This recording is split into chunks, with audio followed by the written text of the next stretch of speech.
Hello friends, thermal engineering 2 આ subject diploma mechanical engineering જીટીયુના 5મા સેમેસ્ટરના વિદ્યાર્થીઓને ઓફર કરવામાં આવે છે. તો આ સબ્જેક્ટની અંદર પાસ કેવી રીતે થવું, સારામાં સારા માર્ક્સ કેવી રીતે લાવવા અને ઇઝીલી ઓછામાં ઓછી મહેનતથી સારામાં સારું ગ્રેડ કેવી રીતે લાવવું, એના માટેના ધ મોસ્ટ આઈએમપી ક્વેશ્ચન્સ અને એના એક્ઝામ્પલ, એના વિશે આજના વિડીયોમાં આપણે ચર્ચા કરીશું. મિત્રો, સોનિગ્રાટેક ચેનલમાં આપનું સ્વાગત છે. થર્મલ એન્જિનિયરિંગ 2 આ સબ્જેક્ટની અંદર ટોટલ 5 ચેપ્ટર સિલેબસની અંદર અભ્યાસ કરવાના આવે છે. ચેપ્ટર નંબર 1 એનું વેઇટેજ હાઈએસ્ટ છે, that is internal combustion engine. 21 માર્ક્સનું વેઇટેજ છે, એટલે કે 70માંથી 21 માર્ક, એટલે કે 15% જેટલું આ ચેપ્ટરમાંથી, સોરી 15 નહીં, 30%, 30% વેઇટેજ જે છે એ માત્ર પહેલા ચેપ્ટરનું છે. તો હવે એની અંદરથી ક્વેશ્ચન કેવી રીતે પૂછાશે એના વિશે આપણે ચર્ચા કરીએ. એના પહેલા પેપર સ્ટાઇલ જોઈ લઈએ. પેપર સ્ટાઇલ આ પ્રમાણે જશે: 3-4-7 વાળી pattern. Question number 1 A B C અને 1 C or C and so on. એટલે આખા પેપરની અંદર લગભગ 28 થી 35 ક્વેશ્ચન્સ અને એક્ઝામ્પલ્સ હશે. એટલે એવરેજ કરીએ તો 30 ક્વેશ્ચન હોઈ શકે છે, રાઈટ? અને એની અંદરથી અત્યારે હું તમને 80 ક્વેશ્ચન આપવાનો છું. 80 ક્વેશ્ચન એટલે કે 80 ક્વેશ્ચન તૈયાર કરશો, બધા જ ક્વેશ્ચન અને એક્ઝામ્પલ તૈયાર કરશો તો એ અથવા એ બી ગ્રેડ આવશે. એમાંથી 70 ક્વેશ્ચન તૈયાર કરશો તો બીબી અથવા બીસી ગ્રેડ આવશે. 60 ક્વેશ્ચન તૈયાર કરશો તો સીસી અથવા સીડી ગ્રેડ આવશે. અને 50 ક્વેશ્ચન તૈયાર કરશો તો પાસિંગ માર્ક આવી શકે છે. તો મિત્રો, હવે શરૂઆત કરીએ સિલેબસની. પહેલું ચેપ્ટર જે છે, જેનું વેઇટેજ 21 માર્ક્સનું છે, એનું ટાઇટલ છે ઇન્ટરનલ કમ્બશન એન્જિન. અને આ ટોપિકની અંદર ટોટલ 14 ટોપિક, આ ચેપ્ટરની અંદર 14 ટોપિકનો અભ્યાસ કરવાનો આવે છે. અને 15મો ટોપિક છે સિમ્પલ ન્યુમેરિકલ. તો આ 14 ટોપિકમાંથી 21 માર્કના કયા કયા પ્રશ્નો પૂછાઈ શકે છે, સૌથી વધારે પૂછાવાની સંભાવના ધરાવતા પ્રશ્નો કયા છે, એના વિશે આપણે હવે ચર્ચા કરીશું. Question number 1: give classification of internal combustion engine. IC એન્જિનનું વર્ગીકરણ કરો. Differentiate between IC and EC engine. IC engine અને ઈસી એન્જિન વચ્ચેનો તફાવત આપો. State the applications of engine. એન્જિનના ઉપયોગો જણાવો. Explain the working of four-stroke cycle diesel or petrol engine with neat sketches and represent thermodynamic cycle on PV and TS diagram. મિત્રો, આ 4 question જે લખેલા છે એની અંદરથી એક ક્વેશ્ચન અથવા બે ક્વેશ્ચન જીટીયુના પેપરમાં હોવાની પૂરેપૂરી સંભાવના છે. એક ક્વેશ્ચન તો 100% આ ચારમાંથી જીટીયુના પેપરની અંદર પૂછાશે જ. ડીઝલ અથવા પેટ્રોલ એન્જિન, એની ફિગર, એનો પીવી અને ટીએસ ડાયાગ્રામ અને thermodynamic cycle, right? Question number 5: State the difference between two-stroke and four-stroke IC engine. Two-stroke અને four-stroke IC engine વચ્ચેનો તફાવત લખો. Differentiate between SI and CI engine. Petrol engine અને diesel engine વચ્ચેનો તફાવત લખો. SI લખે અથવા પેટ્રોલ લખે, અને CI અથવા ડીઝલ એન્જિન. આ રીતે પણ પૂછાઈ શકે છે. આ બધા પ્રશ્નોના આન્સર અને એક્ઝામ્પલનું સોલ્યુશન પણ ક્યાંથી મેળવવું એ આપણે આ પેલું ચેપ્ટર પૂરું થાય એટલે જોઈ લેશું. Define governing system of an IC engine. IC engine ની governing system સમજાવો. List different methods of governing and explain one of them with neat sketch. Governing ની વિવિધ પદ્ધતિઓની યાદી બનાવો અને તેમાંથી કોઈ પણ એક આકૃતિ સાથે સમજાવો. Explain with neat sketch. આકૃતિ સાથે સમજાવો. એની અંદર 6 ઓપ્શન આપેલા છે. 6 માંથી એક ક્વેશ્ચન એક હોવાની પૂરેપૂરી સંભાવના છે. Water or air cooling system, injection system, ignition system, governing system, lubrication system અને એક્ઝોસ્ટ સિસ્ટમ. આ 6 સિસ્ટમ છે તૈયાર કરી લેવાની. એમાંથી એક સિસ્ટમ પૂછાવાની પૂરેપૂરી સંભાવના છે. મિત્રો, આ 8 ક્વેશ્ચન થયા, એ પહેલો ભાગ છે. 9મો ક્વેશ્ચન છે explain VT diagram, valve timing diagram of four stroke diesel engine with PV diagram. એટલે કે ફોર સ્ટ્રોક ડીઝલ એન્જિન માટે વીટી ડાયાગ્રામ ડ્રો કરો. What is a scavenging in IC engine. Internal combustion engine માટે scavenging એટલે શું? List out types of scavenging and explain any one with neat sketch. એટલે કોઈ પણ એક આકૃતિ સાથે સ્કેવેન્જિંગ સમજાવો. Explain supercharging and need of supercharging in IC engine. Supercharging એટલે શું, તેની જરૂરિયાત સમજાવો. Explain CRDI for diesel engine. CRDI શું છે ડીઝલ એન્જિન માટે તે સમજાવો. State the function of following parts of IC engine.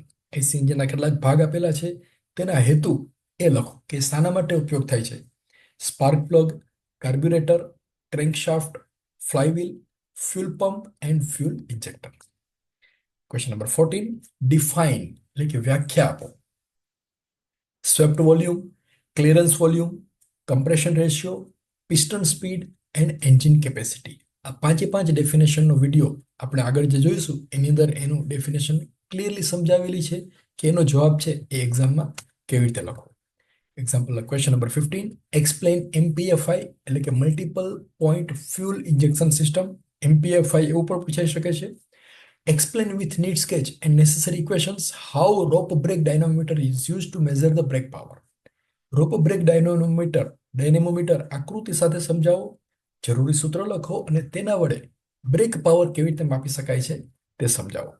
Explain Morse test એટલે કે મોર્સ ટેસ્ટ સમજાવો or how to find frictional power. એ જ ક્વેશ્ચન એવી રીતે પણ પૂછાય કે ઘર્ષણ પાવર કેવી રીતે શોધી શકાય છે, તો એની અંદર મોર્સ ટેસ્ટનું જે મેથડ આપેલી છે એ તમે લખી શકો છો. ક્વેશ્ચન નંબર 18, ડિફાઇન એટલે કે વ્યાખ્યા આપો. Indicated power, brake power, friction power, air fuel ratio, specific fuel consumption. જો અહીંયા એર ફ્યુલ રેશિયો છે એના બદલે ફ્યુલ એર રેશિયો પણ લખેલું હોઈ શકે છે, એનો રેશિયો છે એ બદલાઈ જશે. Brake thermal efficiency, indicated thermal efficiency and mechanical efficiency. Plus example. તો આટલા 18 પ્રશ્નો અને દાખલાઓ એટલું તૈયાર કરશો એટલે 21 પૂરેપૂરા માર્ક્સ છે એ એની અંદરથી આવી શકે છે. હવે આ જે ક્વેશ્ચન્સ આપણે જોયા છે એ અને એક્ઝામ્પલ એ ક્યાંથી મેળવવા, એનું સોલ્યુશન ક્યાંથી મેળવવું, તો એના માટે અહીંયા એક વિડીયોનું લિસ્ટ આપેલું છે જેની લિંક ડિસ્ક્રિપ્શન બોક્સમાં પણ આપેલી છે. તો જો આ જે વિડીયો છે, બે વિડીયો, આ જે 51 મિનિટનો છે અને 1 કલાકનો છે, આ બંને વિડીયોની અંદર આઈસી એન્જિનના મોસ્ટ આઈએમપી ક્વેશ્ચન, એના સોલ્યુશન, એના એક્ઝામ્પલ અને એના સોલ્યુશન એ વ્યવસ્થિત રીતે સમજાવેલા છે. આ 15 એક્ઝામ્પલ ગણશો એટલે આઈસી એન્જિનનો કોઈ પણ એક્ઝામ્પલ એક્ઝામની અંદર પૂછાશે એ આપણને બધાને ખૂબ જ સરસ રીતે એ સોલ્વ કરતા આવડી જશે. તો આ બે વિડીયો તમે જોઈ લેશો એટલે 21 માર્ક પાકા. 70માંથી 21 માર્ક એટલે 30% જેટલા માર્ક છે એ આપણા કવર થઈ ગયા. હવે માત્ર 2 માર્ક્સ લેવાના છે. 23 માર્કે આપણે બધા પાસ થઈ જઈએ, 21 માર્ક અહીંથી આવી ગયા. બાકીના બધા ચેપ્ટરમાંથી આપણે ધીમે ધીમે આગળ વધતા જઈશું એટલે માર્ક્સ જે છે એ કવર થતા જશે. હવે જોઈએ ચેપ્ટર નંબર 2. બીજું ચેપ્ટર એનું ટાઇટલ છે આઈસી એન્જિન ફ્યુલ્સ. આ ચેપ્ટરની અંદર ટોટલ 6 ટોપિકનો અભ્યાસ કરવાનો આવે છે અને આ 6 ટોપિકમાંથી 10 માર્કના પ્રશ્નો પૂછાવાની સંભાવના છે. એટલે 3 થી 4 પ્રશ્નો પૂછાઈ શકે છે. હવે કયા પ્રકારના પ્રશ્નો પૂછાશે એ જોઈએ. પહેલો question, classify the fuels used in IC engine. IC એન્જિનમાં વપરાતું ફ્યુલ એટલે કે બળદહન, એનું બળતણનું વર્ગીકરણ કરો. State desirable characteristics or properties of IC engine fuel. Explain various petroleum fuels, અથવા એવી રીતે પૂછાય explain natural gas, gasoline or petrol, diesel and kerosene. Natural ગેસના બદલે સીએનજી પણ લખેલું હોઈ શકે છે. Question number 4, name or explain the alternative fuels for IC engine. IC એન્જિનમાં કયા કયા ફ્યુલનો યુઝ થઈ શકે છે એ લખો, અથવા એક્સપ્લેન કરો alcohol, hydrogen, LPG, biogas, CNG or biodiesel or biofuel. આ બધામાંથી એક પૂછાવાની પૂરેપૂરી સંભાવના છે. Why we need alternate fuel. આપણે અલ્ટરનેટ ફ્યુલની શા માટે જરૂર છે. List different kinds of alternate fuel. Explain in brief about biodiesel. બાયોડીઝલના બદલે સીએનજી પણ હોઈ શકે છે. દાખલા તરીકે આવી રીતે પૂછાય list the name of various eco friendly fuels. જો આ પાંચમો અને છઠ્ઠો ક્વેશ્ચન ઘણા બધા અંશે મળતા આવે છે. List advantages and disadvantages of CNG as a alternate automotive fuel. How to use CNG or LPG in IC engine. અથવા એવી રીતે પૂછાય explain system required four CNG and LPG supply vehicle. એટલે કે સીએનજી અને એલપીજી વાળા vehicle હોય એના માટેની જરૂરિયાત એ વ્હીકલમાં શું હોવું જોઈએ, એને સીએનજી અથવા એલપીજી થી ચલાવવું હોય તો એના માટે શું કરવું પડે એના વિશે લખવાનું છે. Question number 8, discuss the effects of emission gases in atmosphere. Summarise the emitted gases from the IC engine. એટલે કે આઈસી એન્જિનમાંથી જે ધુમાડો બહાર નીકળે છે એની અંદર કયા કયા પ્રકારના ગેસ હોઈ શકે છે અને એની વાતાવરણમાં શું અસર થાય છે એ સમજાવો. What is meant by emission norms. એટલે કે એમિશન નોર્મ્સ એ શું છે લખો. State the minimum control limit of emitted elements as per BS6. BS6 માં પ્રમાણે, એટલે કે જે બરફ, જે BS6 જે સ્ટાન્ડર્ડ છે એના પ્રમાણે એમિટેડ જે એલિમેન્ટ હોય છે, ગેસ બહાર નીકળતા હોય છે, એની મેક્સિમમ કંટ્રોલ લિમિટ કેટલી છે. Explain octane number and cetane number and its importance. એટલે ઓક્ટેન નંબર અને સિટન નંબર સમજાવો અને તેનું મહત્વ સમજાવો. અથવા how rating of IC engine fuel is done. IC એન્જિનનું ફ્યુલ છે એનું રેટિંગ કેવી રીતે કરવામાં આવે છે એ લખો. What is exhaust gas analysis. Exhaust gas analysis એટલે શું એ લખો. રાઈટ, સોરી, આ જતું રહ્યું. તો આ 11 ક્વેશ્ચન છે એ તૈયાર કરશો એટલે 10 માર્ક્સ પૂરેપૂરા આવવાની સંભાવના છે. કદાચ આ 11માંથી 2-3 ક્વેશ્ચન ન આવડે તો કાંઈ વાંધો નહીં, જેટલા આવડે એટલા આપણે તૈયાર કરી લઈશું. બધા જ ક્વેશ્ચન એક વખત વાંચી જવાના, એટલે કેટલાક ઇઝી ક્વેશ્ચન જે છે એની અંદર પૂરેપૂરા માર્ક્સ છે એ આપણે મેળવી શકીએ છીએ. નાઉ ચેપ્ટર નંબર 3, ગેસ ટર્બાઇન. મિત્રો, પહેલું ચેપ્ટર છે એની અંદર એક્ઝામ્પલ છે. બીજું ચેપ્ટર છે એમાં માત્ર થિયરી છે, એમાં કોઈ એક્ઝામ્પલ નથી. હવે ત્રીજું ચેપ્ટર છે જે ગેસ ટર્બાઇન છે એની અંદર પણ એક્ઝામ્પલ્સ છે. 7 ટોપિકનો અભ્યાસ કરવાનો છે અને 8મો ટોપિક છે સિમ્પલ ન્યુમેરિકલ. તો આ જે 7 ટોપિક છે એની અંદરથી 14 માર્ક્સના પ્રશ્નો પૂછાઈ શકે છે. કદાચ ત્રીજો ક્વેશ્ચન છે એ આનો હોય છે, 3ABC ઓર 3ABC. આ 6 ક્વેશ્ચન આ 7 ટોપિકમાંથી જ હશે અને એની અંદર એક્ઝામ્પલ પણ હશે. તો કયા કયા ક્વેશ્ચન પૂછાઈ શકે છે એ આપણે જોઈએ. Explain concept of gas turbine, classify gas turbine. Gas ટર્બાઇનનો ખ્યાલ સમજાવો અને તેનું વર્ગીકરણ કરો. Explain Brayton cycle on PV and TS diagram. એટલે કે પીવી અને ટીએસ રેખાકૃતિ પર બ્રેટન ચક્ર સમજાવો. Describe open end closed cycle gas turbine. ખુલ્લા અને બંધ ચક્ર ગેસ ટર્બાઇનનું વર્ણન કરો. બેમાંથી કોઈ એક પૂછાઈ શકે છે. અથવા એવી રીતે પૂછાય, difference or compare open cycle and closed cycle gas turbine. આ બેની સરખામણી કરો અથવા બંનેનું વર્ણન કરો. તો મિત્રો, આ 3 ક્વેશ્ચન લખેલા છે એમાંથી એક ક્વેશ્ચન તો જીટીયુના પેપરમાં 100% પૂછાશે. Question number 4, explain gas turbine power plant. Gas turbine power plant સમજાવો. અથવા એવી રીતે પૂછાય, explain working of compressor in gas turbine power plant, combustion chamber of gas turbine power plant and turbine used in GTPP. એટલે કે gas turbine power પ્લાન્ટની અંદર compressor, combustion chamber અને ટર્બાઇનના કાર્યો સમજાવો. Question number 5, state the use of gas turbine power plant. Gas turbine power પ્લાન્ટનો ઉપયોગ જણાવો. Explain in brief intercooling, reheating and regeneration. ટૂંકમાં સમજાવો ઇન્ટરકુલિંગ, રીહીટિંગ અને regeneration. Why intercooling, reheating or regeneration is used. આ ત્રણેય જે આપેલા છે એની જરૂરિયાત શા માટે છે, તેમના ફાયદાઓ લખો. Or write the advantages of any of these 3. આ ત્રણમાંથી કોઈ પણ પૂછાઈ શકે છે કે ઇન્ટરકુલિંગના ફાયદા લખો, રીહીટિંગના અથવા regeneration. Question number 8, describe the fuels used in gas turbine. Gas ટર્બાઇનમાં વપરાતા ઈંધણનું વર્ણન કરો. તો મિત્રો, આ 8 ક્વેશ્ચનની અંદરથી 14 માર્ક્સના પ્રશ્નો પૂછાઈ શકે છે. આ 8 ટોપિક અને એના એક્ઝામ્પલ. તો ગેસ ટર્બાઇનના એક્ઝામ્પલ છે એ એકદમ સરળ છે, એક જ સ્ટેપની અંદર થઈ જાય એવા છે. તો એનું સોલ્યુશન ક્યાંથી મેળવવું? તો એના દાખલાઓ છે એની લિંક પણ ડિસ્ક્રિપ્શન બોક્સમાં આપેલી છે. અને આ જે થર્મલ એન્જિનિયરિંગ 2નું જે પ્લેલિસ્ટ છે એની અંદર આ જે 44 મિનિટવાળો વિડીયો છે, જો gas turbine examples thermal engineering 2, આ વિડીયો 44 મિનિટનો છે, તમે જોઈ જજો. એ વિડીયો જોઈ લેશો એટલે ગેસ ટર્બાઇનનો કોઈ પણ એક્ઝામ્પલ ડિપ્લોમાની અંદર કે ડિગ્રીની અંદર ત્યાં પણ પૂછાશે તો પણ એનું સોલ્યુશન કરતા આપણને બધાને પરફેક્ટ રીતે આવડી જશે. નાવ ચેપ્ટર નંબર 4, રેફ્રિજરેશન. આ ચેપ્ટરની અંદર 9 ટોપિક આવે છે અને 9 ટોપિકની અંદરથી 15 માર્ક્સના પ્રશ્નો પૂછાવાની સંભાવના છે. તો આ કયા કયા પ્રશ્નો હોઈ શકે છે એ હવે આપણે જોઈશું. Question number 1, explain concept of refrigerators and heat pump. Heat pump અને રેફ્રિજરેટરનો કન્સેપ્ટ સમજાવો. Question number 2, define COP of refrigeration and net refrigerating effect. એટલે કે એની વ્યાખ્યા આપો, રેફ્રિજરેશનનો COP અને net refrigerating effect. Question number 3, draw reverse Carnot cycle and Bell Coleman cycle. Reverse Carnot cycle અને બેલ કોલમન સાયકલ દોરો. State equation of COP of reverse Joule cycle. Reverse joule સાયકલનું સૂત્ર COP માટે લખો. State purpose of compressor in refrigeration system.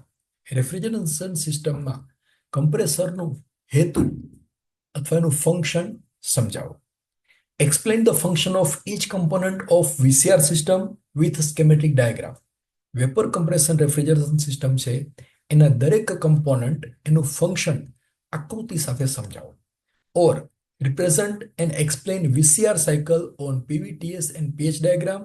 Neglect superheating and subcooling. તો VCR cycle છે એ 100% પૂછાવાની સંભાવના છે, ક્યાંક ને ક્યાંક એનો ઉપયોગ આવવાનો છે, તો એ તૈયાર કરી લેવાનું. Describe standard vapor compression refrigeration system with schematic diagram and represent cycle on pH plane. Standard VCR cycle જે આપણે અહીં આવ્યું એનો ડાયાગ્રામ ડ્રો કરવાનો અને pH ડાયાગ્રામ ઉપર એ સમજાવવાનું, pH પ્લેન ઉપર સમજાવવું. Write short note on superheating of vapor refrigerants and its effects. Desirable characteristics of commonly used refrigerants. આ બંનેની શોર્ટ નોટ છે તૈયાર કરવાની. What is VCR?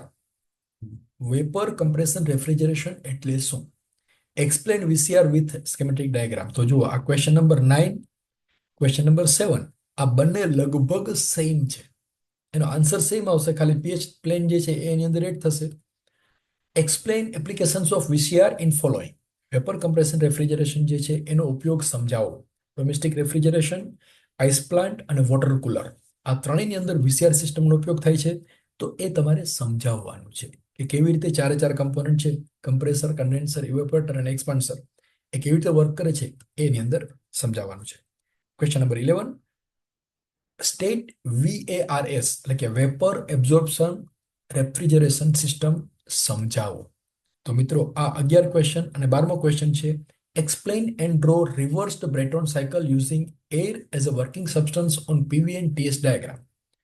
એટલે કે રિવર્સ બ્રેટોન સાયકલ જે છે એ દોરો અને એનો PV અને TS ડાયાગ્રામ પર એ સાયકલ છે એને સમજાવો. તો 15 માર્ક્સ મેળવવા હોય તો 12 ક્વેશ્ચન તૈયાર કરી લેશો એટલે પૂરેપૂરા માર્ક્સ છે એ આવી જવાની સંભાવના છે. અને ઓકે, હજી છે ક્વેશ્ચન નંબર 13, સોરી એમાં ભૂલાઈ ગયું. State desirable properties of refrigerant while selecting a refrigerant. કે રેફ્રિજરન્ટનું પસંદગી કરવી હોય તો એના માટે કઈ પ્રકારની પ્રોપર્ટીઝ એની અંદર હોવી જોઈએ. Name any 2 halocarbon refrigerant with its chemical formula. રાસાયણિક સૂત્ર સાથે હેલોકાર્બન રેફ્રિજરન્ટના નામ લખો. What is eco friendly refrigerants? Name it. Eco friendly refrigerant કયા છે તેના નામ લખો. અથવા એવી રીતે પૂછાય, સ્ટેટ કોમનલી યુઝડ રેફ્રિજરન્ટ્સ. સામાન્ય રીતે વપરાતા રેફ્રિજરન્ટના નામ લખો.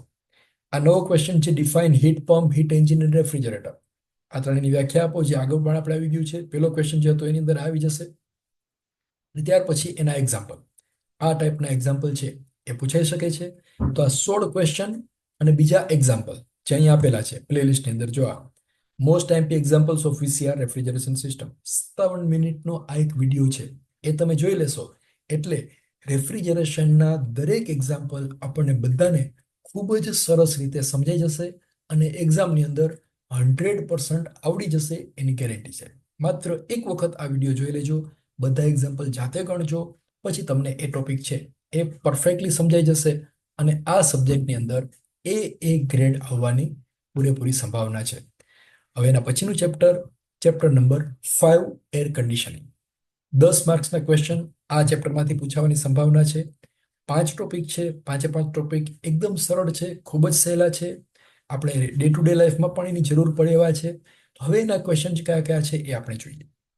Question number 1, what is air conditioning? Classify air conditioning. Air conditioning એટલે શું તેની વ્યાખ્યા આપો, તેનું વર્ગીકરણ કરો. State types of air conditioning systems, explain any one. Air conditioning સિસ્ટમના પ્રકારો લખો અને એમાંથી કોઈ પણ એક વિશે સમજાવો. Discuss the applications of air conditioning system. Air conditioning સિસ્ટમના ઉપયોગો દર્શાવો. What is psychrometry? Explain psychrometric chart. Psychrometry એટલે શું અને સાયક્રોમેટ્રિક ચાર્ટ સમજાવો. State psychrometric properties of air on chart. હવાની સાયક્રોમેટ્રિક પ્રોપર્ટી ચાર્ટની અંદર દર્શાવો. અથવા રીતે પૂછાય, explain the following terms. Dry air, wet air, saturated air, DBT એટલે કે ડ્રાય બલ્બ ટેમ્પરેચર, WBT એટલે કે વેટ બલ્બ ટેમ્પરેચર, ડીપીટી એટલે કે dew point temperature, humidity, relative humidity, specific humidity અથવા humidity ratio, enthalpy, specific volume, or જો આ પાંચમો ક્વેશ્ચન છે ઘણી બધી રીતે પૂછાઈ શકે છે અને ધ મોસ્ટ આઈએમપી છે. એ તો 100% જીટીયુના પેપરની અંદર આ પાંચમો ક્વેશ્ચન છે એમાંથી કંઈક ને કંઈક પૂછાશે જ. What is psychrometric chart? Show air property lines and label it. Psychrometric chart એટલે શું? એની અંદર એરની પ્રોપર્ટી લાઇન દર્શાવો અને એના ઉપર લેબલિંગ કરો. અથવા list the various properties of air and draw various processes on psychrometric chart. જો સાયક્રોમેટ્રિક ચાર્ટ સમજી લેશો ને એટલા બધા જ ક્વેશ્ચન જે પાંચમાની અંદર છે એ બધા એની અંદર ક્યાંક ને ક્યાંક આવી જાય છે. આખો એક સળંગ ટોપિક છે, એની અંદરથી અલગ અલગ જગ્યાએથી આ ક્વેશ્ચન છે એ પૂછેલા છે. Question number 6, explain air conditioning processes on psychrometric chart. આ બધા જ ક્વેશ્ચનના આન્સર છે હમણાં આપણે જોઈશું. What is ton of refrigeration? Ton of refrigeration એટલે શું? Write down relation between ton of refrigeration and kilowatt from definition. વ્યાખ્યા ઉપરથી ટર્ન ઓફ રેફ્રિજરેશન અને કિલોવોટ વચ્ચેનો સંબંધ દર્શાવો. એના જવાબ કેવી રીતે મેળવવા એ પણ આપણે જોઈશું. Question number 8, explain humidity and temperature measurement device. ભેજ અને તાપમાનનું માપન સમજાવો, એના સાધનો સમજાવો. એક્સપ્લેન વિથ નીટ સ્કેચ એટલે કે આકૃતિ સાથે સમજાવો window air conditioner, split air conditioner. અથવા એવી રીતે પૂછાય કે વિન્ડો એર કન્ડિશનર અને સ્પ્લિટ એર કન્ડિશનર વચ્ચેનો તફાવત લખો. And last question, state the difference between fan, blower and compressor. પંખો, બ્લોઅર અને કમ્પ્રેસર વચ્ચેનો તફાવત લખો. અહીંયા 12મો ક્વેશ્ચન જે લખેલો છે, list the factors affecting the location of cold storage. એ ક્વેશ્ચન જૂના સિલેબસની અંદર હતો, નવા સિલેબસની અંદર એ ક્વેશ્ચન આપણે તૈયાર કરવાનો નથી. સો ડોન્ટ વરી. અને આ જે રેફ્રિજરેશન વાળું ચેપ્ટર છે, સાયક્રોમેટ્રિક ચાર્ટ, એના માટેનો છેલ્લો વિડીયો છે જે 37 મિનિટનો છે. આ વિડીયો જોઈ લેજો. એની અંદર બધા જ સ્ટેપ એકદમ ક્લિયરલી સરળ ભાષામાં સમજાવેલા છે. અને ચેનલના પ્લેલિસ્ટમાં જશો, થર્મલ એન્જિનિયરિંગ 2 સેમેસ્ટર 5 પ્લેલિસ્ટ જોશો, એની અંદર આ બધા વિડીયો દેખાશે. તો એમાં આ વિડીયો જોઈ લેશો એટલે કે સાયક્રોમેટ્રિક ચાર્ટનો આખો કન્સેપ્ટ ક્લિયર થઈ જશે. અને એના બધા જ ક્વેશ્ચન કોઈ પણ પૂછાશે તો આપણને એક્ઝામની અંદર એનો આન્સર લખતા આવડશે. તો મિત્રો, આ એક્ઝામની અંદર આપણે બધાને ખૂબ સારા માર્ક્સ આવે એવી તમામ વિદ્યાર્થી મિત્રોને ખૂબ શુભેચ્છાઓ. કોઈ પણ પ્રકારની ક્વેરી હોય તો કમેન્ટ બોક્સમાં લખી શકો છો. ફરી પાછા મળીશું કોઈ નવા વિડીયો સાથે.